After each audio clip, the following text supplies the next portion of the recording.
Representative Mutuma Zambezi dismissed the possibility of Ojwang's injuring himself. The post-mortem findings contradict a police report on Sunday where Ojwang was reported to have hit his head on the wall of a cell at Central Police Station. Following the autopsy that we've just done for 5 of us, we find that there were serious injuries to the head. There were also features of neck compression. There were also multiple soft tissue injuries that were spread all over the body, including the head also, the neck, upper limbs and the trunk and the lower limbs. These are injuries that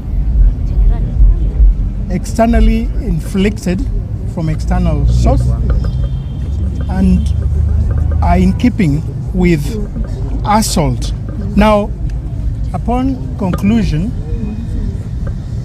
as we don't stop here, we go further to investigate. So we took various other samples from the body for analysis in forensic laboratory, and we are also inviting other interested investigative agencies to come up and with findings that can corroborate what we have just found. Well, that's such a sad situation, the police lying about such an incident. In fact, Speaker Moses Wetangula, Speaker of the National Assembly, Moses Wetangula, directed the Security Committee Chair, Gabriel Tongoyo, to give an interim report on the killing of Albert Ojwang as MPs condemned the loss of life. Tuesday's session in Parliament turned into moments of empathy and stern remarks by legislators who want those culpable to be brought to book. A section of MPs want the Deputy Inspector General of Police, Eliud Lagat, to be held personally responsible for the death of the 31-year-old and that he should resign from office. National Police Service has, in the recent past, last year June and this year June, spent our money, taxpayers' money, and actually killed our youth, and this time they've also killed Albert Ojwang. I want to beg that as we appropriate money for the National Police Service, let them not use the money of taxpayers to kill our children. The murder of Ojwang, we must stop killing our youth. We must stop killing our youth. There is no way that a young man is picked from Nyanza and is brought all the way to Nairobi. For the police for once to stand for the people of Kenya, to stand for justice and to change their ways. Because if we try and play around with this case, it will not be good. The Right Honorable Raila Odinga has issued a statement on the same. It is time for us to address the wrongs and the rot that we have in the police service. But it's not all the policemen. I want people to know, I've seen on social media, people calling for burning of police stations, attacking politicians. I want Kenyans to understand we're in this together. The police force is not all bad. Speaker, I'd want to call on the President to ensure that the police that have been found to be behind the death of Ojwang and who are actually tainting the name of the police should be charged and should be prosecuted, and it should be fast, because justice delayed is justice denied. The problem is we have seen in this country sometimes people are arrested, and when their angers go down, then the case disappears. To show seriousness, this case should be fast. On the other hand, the upper house, the Senate, also held an afternoon session where they condemned the killing of the blogger Albert Ojwang under police custody, saying action needs to be taken and culprits arrested. The The Majority Leader, Aaron Cheriot, challenged the Security Committee in the Senate to get into action and ensure answers are found to critical questions raised about this case. Serious person who work in the police rank, who had an issue with this young man, and there's nothing to inquire about him. At the very least, let the young people in Kenya see that at least this person is behind bars, or at least has written a statement for which can form a basis for any kind of inquiry. There is nothing to inquire about a DIG who had an issue with this young person. Mr. Speaker, the rights of protesters was part and parcel. If that had been addressed, Mr. Speaker, the young people of Angata Baragoi would not have been killed. If we had done the arrest procedures, Mr. Speaker, Albert Ojwang would not have been picked from Homa Bay to come here. And up to when, Mr. Speaker, do we want to be a house of lamentations? Let us be serious with our work. The people of our individual counties, Mr. Speaker, did not vote us in here to come and lament like them. We should be embarrassed. And I agree with colleagues that there are people who are intended to sabotaging President William Ruto government, and is led by the Minister of Interior, who should take and resign, Mr. Speaker, and take personal political responsibility on this matter, Mr. Speaker. I request also that the Parliament Committee, Mr. Speaker, is very incompetent. And you know that incompetence, if you transfer from roads to lives, we lose lives, Mr. Speaker. We have lost a young man, 31-year-old, who had just married, Mr. Speaker. Mr. Speaker, they must be held accountable, Mr. Speaker. The streets were the crime scene during the Gen Z protests. Now young people are being executed in a new place. It seems that police stations have become the new crime scene.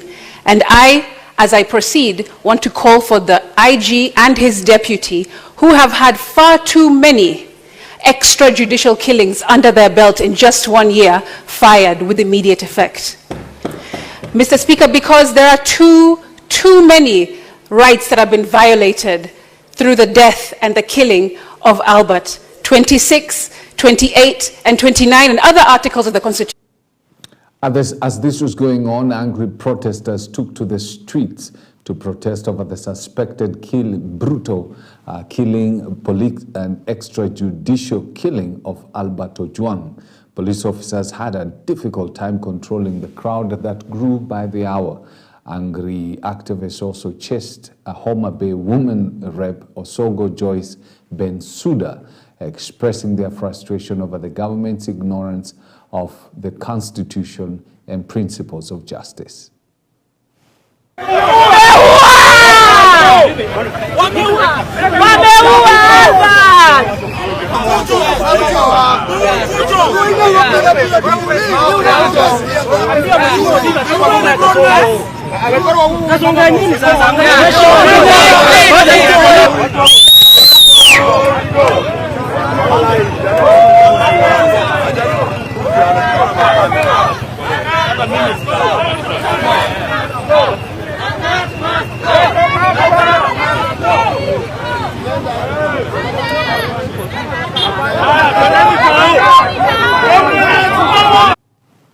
You know, it's getting to a time when the citizenry is really getting angry with some of the things that are happening in this country. And unfortunately for Bensouda, that MP, she just met that crowd during a time when they were feeling very unsympathetic towards members of parliament because of allowing some of the things that are happening. It's going to get to a time where MPs are going to have it really rough. Now, high drama unfolded at the Machakos County Assembly as members of the assembly engaged in a physical altercation following a heated dispute over changes in minority leadership. The session descended into chaos as rival lawmakers exchanged punches and kicks, halting proceedings and forcing security personnel into action. The fracas erupted after the Speaker of the County Assembly reportedly announced changes in the minority leadership, citing official communication from the Wiper Democratic Movement. According to sources, the party had recommended the removal of Felix Ngui of Katangi Ward and Mbili Ndawa of Matu Ward from their respective leadership roles. Additionally, the Wiper Secretariat proposed replacing Gui on the County Assembly Service Board with the Deputy Minority Whip, Winifred Mutua. From the Secretary General of Wiper Democratic Movement, Senator Shakila Abdallah dated point of order. Communicating that... Point of order, Madam Speaker. Point of order. Let me finish my point of order, Madam Speaker. Point of order. The communication to this assembly is made by majority leader or majority whip. Let me finish. That is the communication. No. Communication on behalf of majority leader. Communication on behalf of majority leader. Order.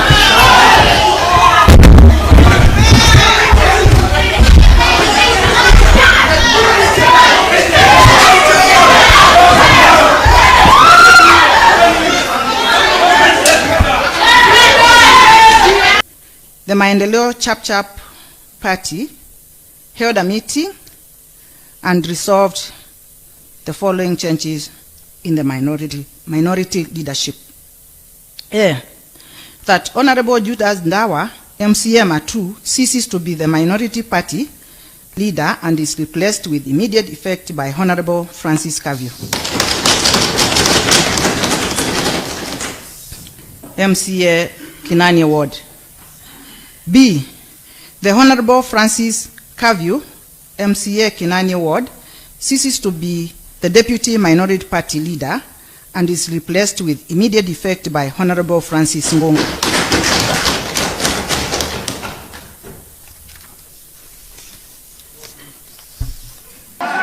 Katika bunge la Machakos tunatumia kitu inaitwa standing order. Tunataka nini? Standing order. Na hizo standing order ndio zinatueleza venye tutafanya kazi. Na kwa hivyo tuko na session ya saa 8:30. Sisi watu wa Wiper na wale wanatufanya nini? Wanatusupport. Tuko na amani. Tutatumia sheria ya bunge kutekeleza wajibu wetu. Sasa mimi niwaombe kitu moja. Na munisikize. Naomba kitu moja. Kwa sababu bunge iko na taratibu zake na mikataba yake, mutupe nafasi tu. Mutupe nini? Nafasi. Hili jambo sio ngumu. Wajumbe ambao mulichagua wako na uzoefu wa kazi, na kwa hivyo kwa sababu nyinyi hamwezi ruhusiwa kuingia bunge. Si mnajua mtaruhusiwa.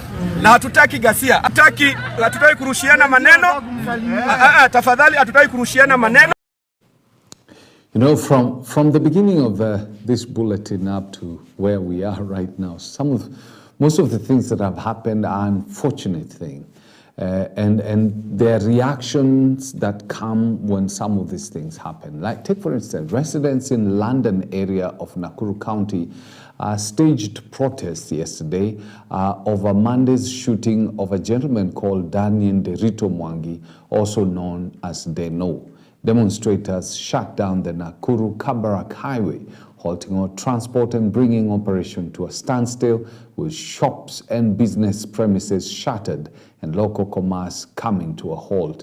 Amid the unrest, police responded by deploying tear gas in an effort to disperse the crowd and reopen the highway.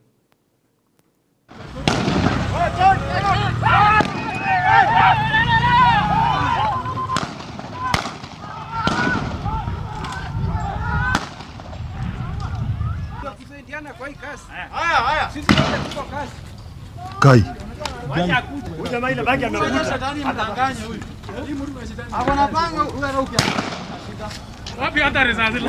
Nasimama, hakuna gari inaenda, matatu hakuna, barabara imefungwa, and this is the main road that connects Eldamaravine, Eldoret, Nakuru and even Nairobi.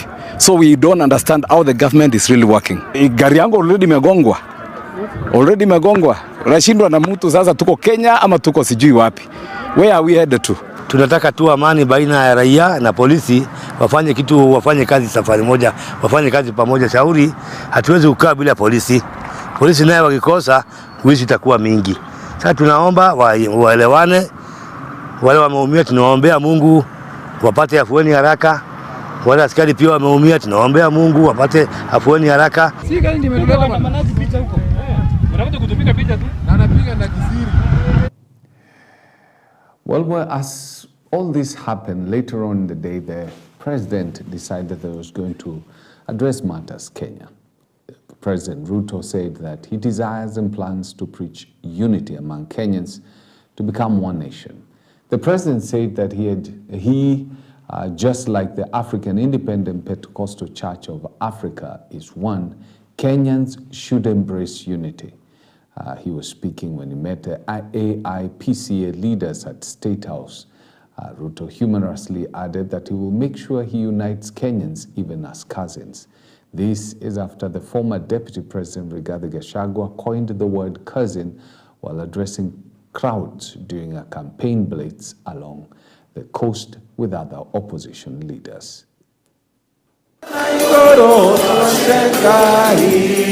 Vile nyinyi wana AIPCA mumeungana mkawa kitu kimoja, Mungu akawabariki. Leo ni kanisa kubwa. Pia mimi kama kiongozi wa nchi hii, nia yangu, mpango yangu ni kuunganisha Kenya iwe moja. It is my responsibility as the leader of this nation kuunganisha watu wote, mandugu, cousins, majirani, maadui,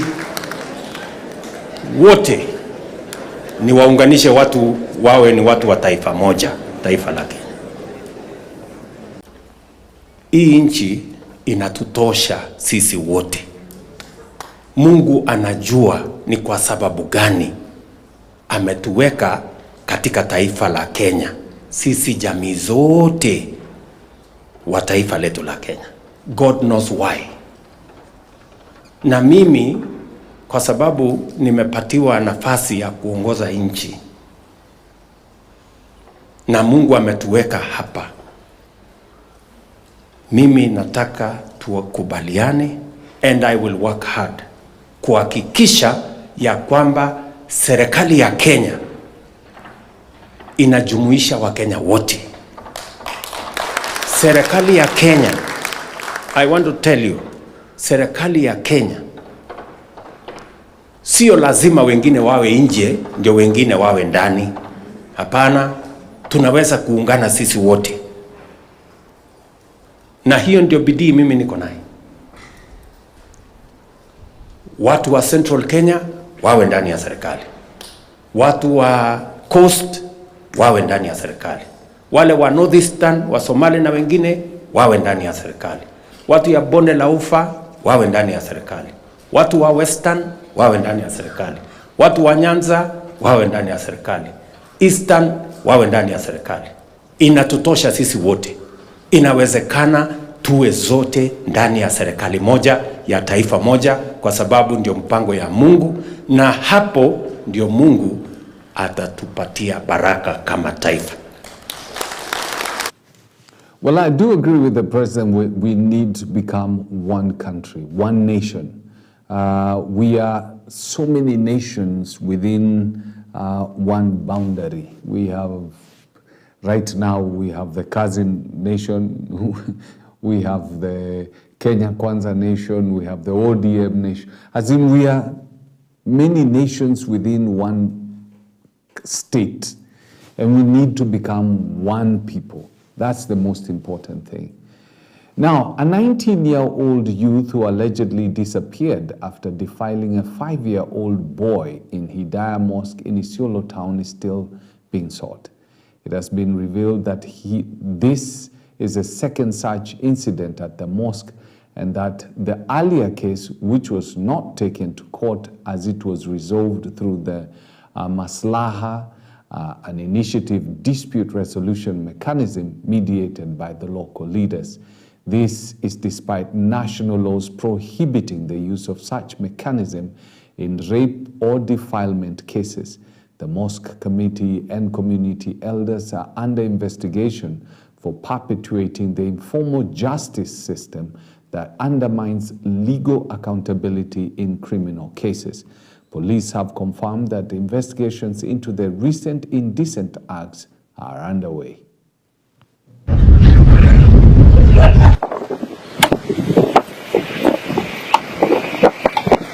na ripoti kesi ya development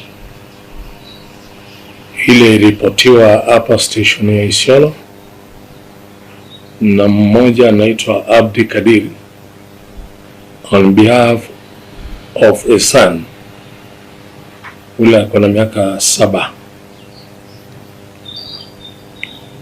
Polisi walichukua hiyo ripoti wakaweka kwa OB na wakasidikisha mwadhiriwa kwa hospitali ya Isiolo Referral Hospital. He was examined by doctors na doctors wakasema wakujie ripoti kesho yake. Kuna justice delay is justice denied, kwa sababu wazee wetu wanajua kumanipulate mambo mingi ili kesi zote zirudi katika ile alternative justice ambapo si tunaita masla. Hatutaki kesi ya kudefine mtoto wa umri hiyo irudi katika hiyo alternative justice resolution. Ile kesi tunaitaka ili tuipeleke mbele, iende isikizwe, mtoto apate haki yake. Na waambia maimamu, naambia aswa kamati ya hiyo msikiti ya kuwa hii ni incident ya pili sasa hivi, na kama hatutachukua hatua sasa hivi basi ujue kutakuwa kumeharibika. And just hours before a day before we basically hear the budget is read by the CS John Badi, CS Treasury John Badi. There are a couple of things that, and meetings that have been going on to try and tell the people what is being done to ensure that the economy of this country is improved. In fact, the Principal Secretary for State Department for Micro, Small and Medium Enterprises, Honorable Susan Mangeni, has lauded the ABSA Business Credit Card, a joint initiative between the bank as a powerful collaboration towards unlocking financing for MSMEs in the country. The credit card will provide access to working capital, flexible payment options, detailed expenses, tracking, enhanced security features, and global acceptance. Speaking at the forum, John Joroge, country manager of Visa Kenya, acknowledged the daily challenges the SMEs face, including limited access to finance and navigating the ever-evolving digital landscape. However, he emphasized that it is through innovation, mindset change, and partnerships that these challenges can be transformed into opportunities. ABSA Bank Kenya Director of Business Banking, Elizabeth Wasuna, emphasized that ABSA's ongoing commitment to MSCs goes beyond providing financial empowerment.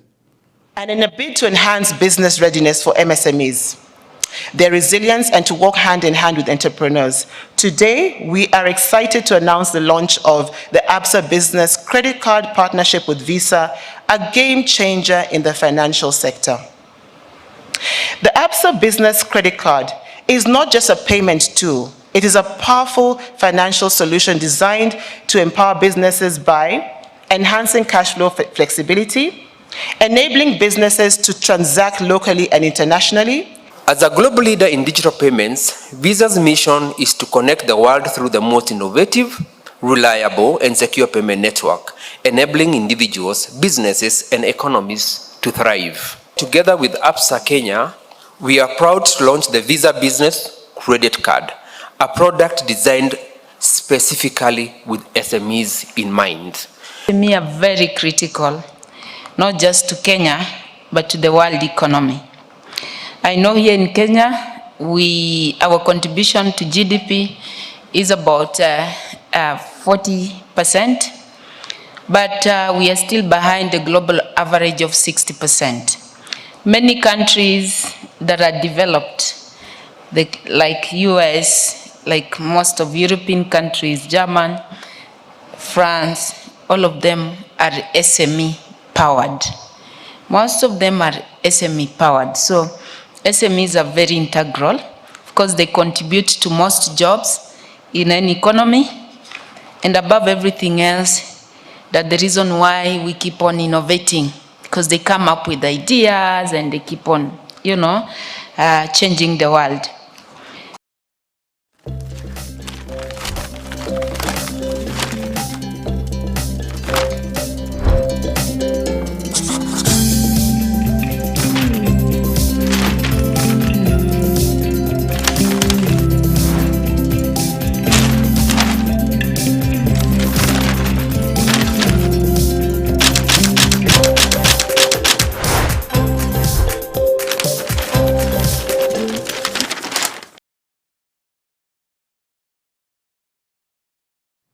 All right, welcome back. Let's take a look at the newspapers. And just in case you are the only one in Jerusalem who didn't know it, the IEBC chair and commissioners were yesterday appointed and gazetted. And so we now have an IEBC, so meaning I think their first job will be to see how they can hold the by-elections that are supposed to take place in quite a number of constituencies for wards and members of parliament. And then at the same time, there's the delimitation of boundaries that is supposed to go on. Boundaries are supposed to be delimited so that some counties can have more constituencies. Because ideally a constituency is supposed to have around, I think, 150K. But we now have constituencies that have over 300, 400 people, others, quite a number of people, so that needs to happen. So the IEBC commissioners and the chair were officially appointed yesterday. They had been grilled by Parliament and, basically passed, and the names forwarded to the president for appointment, and he's already done that. All right, let me save the standard for last, because I've just seen a sneak preview there that will leave quite a number of people wondering, what in the world? Let's start with the nation. Oh, let me tell you, let's start with the Star, because Alice, our director there, I think she has shares there, keeps on saying, let's start with the Star. Okay, Alice, let's start with the Star. It's the Powerpuff Girls power. The Star starts off with Ojwang strangled as Raila and MPs demand quick probe. This is how it looks. So yesterday there was a statement that was given by ODM leader Raila Odinga, finally speaking out concerning this issue that has gotten quite a number of people and rubbed them the wrong way. You have the picture of the young man there and the body in a body bag at the city mortuary after the post-mortem was done. So he did not hit himself on the wall. They first strangled. The ones who said he hit himself on the wall strangled him, and then they beat him up because he had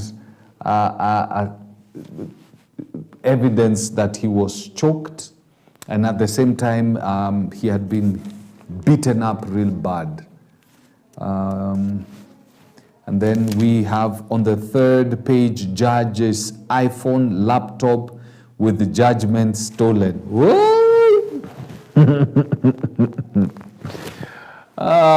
Man, I am telling you. Yeah? Court of Appeal Judge Agnes Murgor's home in Mtwapa, Kilifi County, was on Monday broken into and her iPhone and MacBook stolen.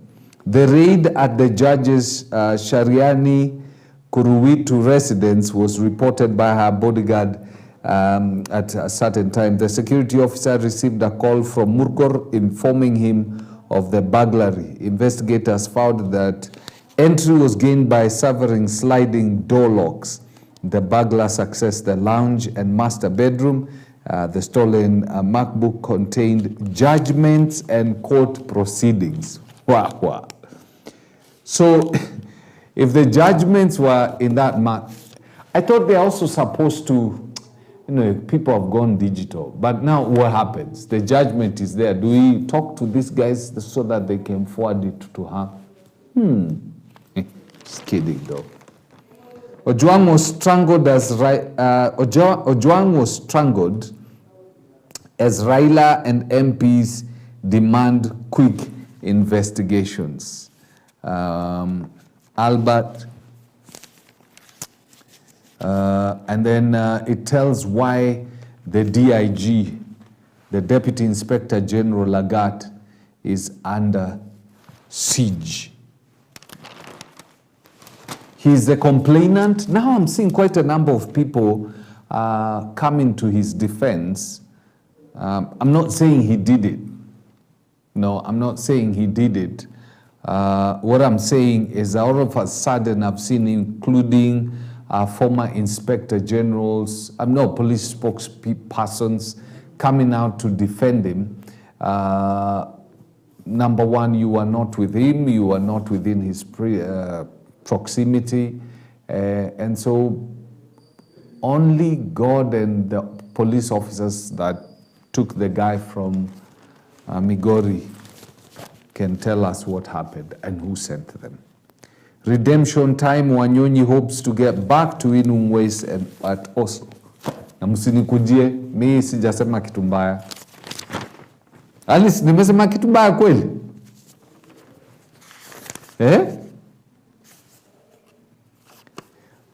Alice anasema nimesema kitu mbaya. Daily Nation, police cover up.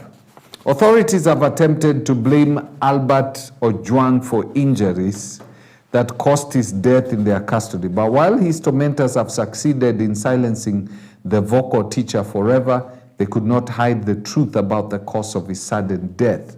Brutal torture, with a post-mortem examination finding he was murdered. His killers must now be brought to book. Now, I was listening to Sabina Chege, Mheshimiwa Sabina Chege, and she was saying when Albert was brought to Central Police Station, the OCS at Central Police Station refused to take in Albert because he told the officers who brought him that this man is seriously injured and is bleeding a lot. He needs a medical checkup. So that's what Sabina Chege says, that the OCS told the officers, no, don't take him in. He needs medical checkup. This man needs to see a doctor. But it looks like power from above, from whichever above, I don't know which above, prevailed. And the OCS directive was superseded and overthrown by the superior orders, and Albert was actually taken in. And so it is a sad situation. It is a sad situation. But we want to see justice. And on the front page of the Nation, you'll see the wife of Albert speaking out. And then, as we are getting close to the budget day tomorrow, there is rising levies erode employees' pay slips. Where? Widow, my husband, had big plans for family and community.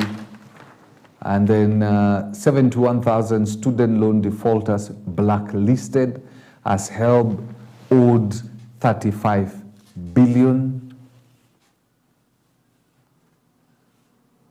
And then this is in the background of President Ruto's promise to issue interest-free loans, which is yet to be actualized almost 3 years later. And then they are saying the state might actually not know the number of students in school. And then page 6 is Kenya and Ruto, from a peacemaker to a meddler. Bani. Mangazeti. The back page, winning Chan 2024 and AFCON 2027 bids.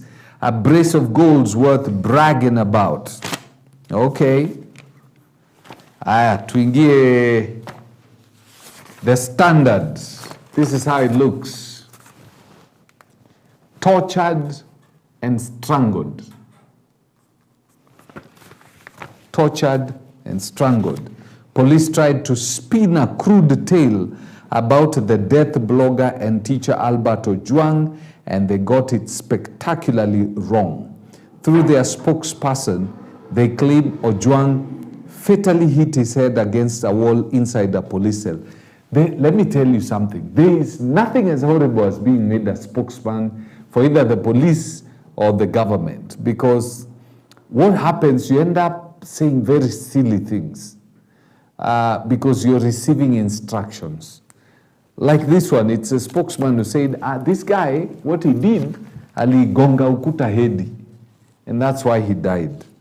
The 31-year-old did not die by accident, however. He was tortured, he was strangled, and when his lifeless body was eventually carted off to Mbagathi Hospital, it was a mere formality, an attempt to cloak a cold-blooded murder in official procedure. As the president and his interior cabinet secretary avert their gaze and pray for the storm to pass, the gravity of the crime deepens. Now, have you noticed that CS Interior Murkomen has not spoken? He has not spoken. But I'm very sure over the weekend, probably he'll be somewhere speaking about Wamonyoro. He has not spoken about the death of Albert at all. He has not said Jack. Yet he's the one who is in charge of all these police officers. He's the one who's in charge. So it's a sad day in Kenyan history. And then brace, the 95 billion Adani deal is yet to be cancelled. It has not been cancelled. 8 months after President William Ruto publicly announced the cancellation of controversial infrastructure deals involving India's Adani Group, the government yesterday confirmed in court that one of the key agreements has not yet been cancelled. Appearing before Justice Bahati Mwamuye at the Nairobi High Court, the government, through the Attorney General Dorcas Oduor, acknowledged that the cancellation process for the 95.68 billion Kenya Electricity Transmission Ketraco stroke Adani Energy deal is still ongoing.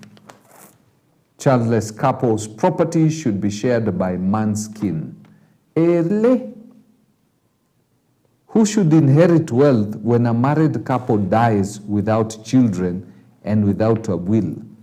This is the question the High Court Judge Julius Nganga was asked to resolve in a case between a land buyer and an alleged neighbor of a man and a woman who died without heirs. Cheza. Then there's this artist, they call him Samido. Now, him and morals are kind of divorced. And he's been going around, anyway, let's leave what he's been doing around. But anyway, he left the country and went to the US. And then shortly afterwards, just the other day after he went for a concert and was seen saying one time, the National Police Service issued a warrant. And they said that the dude had left the country without getting permission from the police force, and that he had deserted. Now, what the guy has done is that he has produced the papers signed by all individuals who are supposed to sign, saying that he was legally out of the country and that his expenses were to be catered privately, meaning the National Police was not catering for this trip. But the National Police Service had come out to say that this guy had deserted and he should be arrested. Documentation is always very key. Documentation, have documents, written evidence. Unajua ikiwa email mtu anaweza sema vitu zingine. Then you have a story of Ojwang's father saying, give me answers. And he's directing it to the Deputy Inspector General Lagat. And now, yesterday, as we earlier highlighted, MPs were putting pressure on Ruto and Kanja to punish Ojwang killers. The president has also remained mum on this. Actually, it's captured in the Standard. It says, Ruto Murkomen remained mum as autopsy shows Ojwang was murdered. Court's 14 rule for suspect safety in custody. In hii gazeti na mastori mingi. Then the Standard newspaper, each African team at the Club World Cup to get Joe dropping 1.2 billion. Now,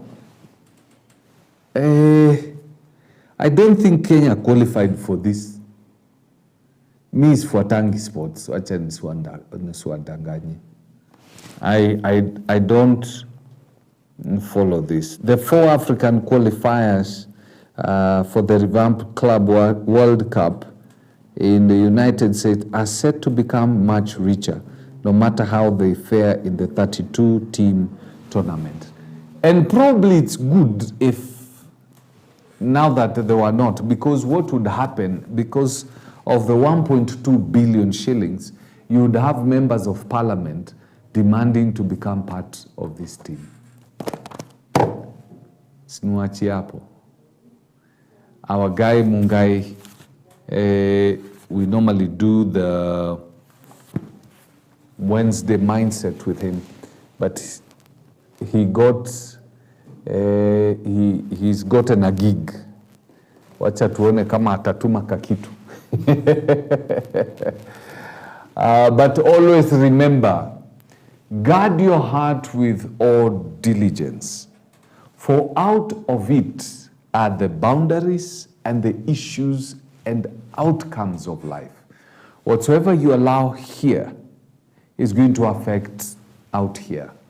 If you have a small vision here, your outcome is going to be very small.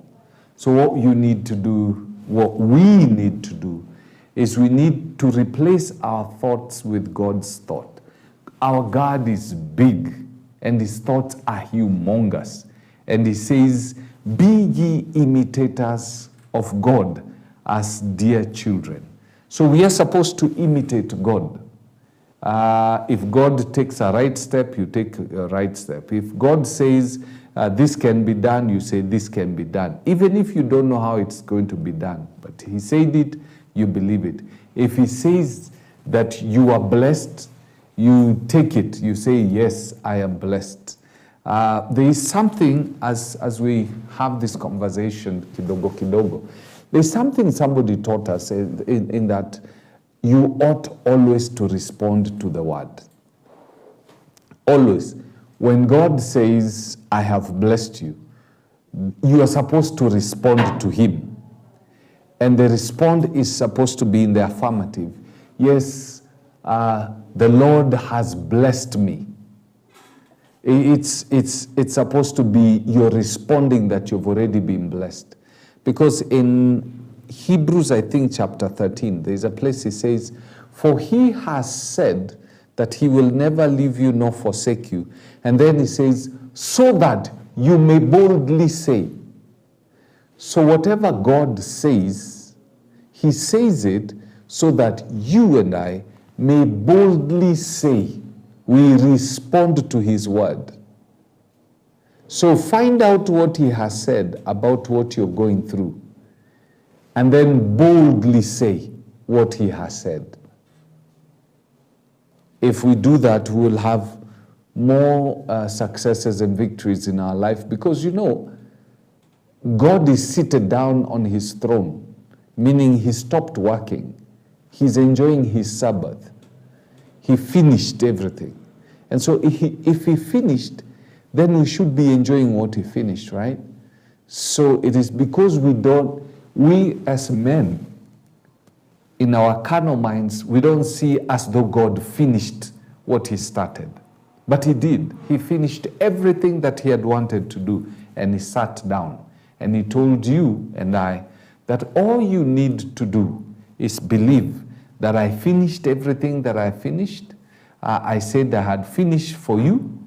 And you start acting as though I finished because I finished it. And when you act as though he finished because he finished, then it starts manifesting in your life. All right? Okay. Wacha niwaachie hapo. We got some great programming coming up, and plus we have great things lined up for you. Tomorrow is budget day, and we'll be doing some interesting stuff. All right? God bless you.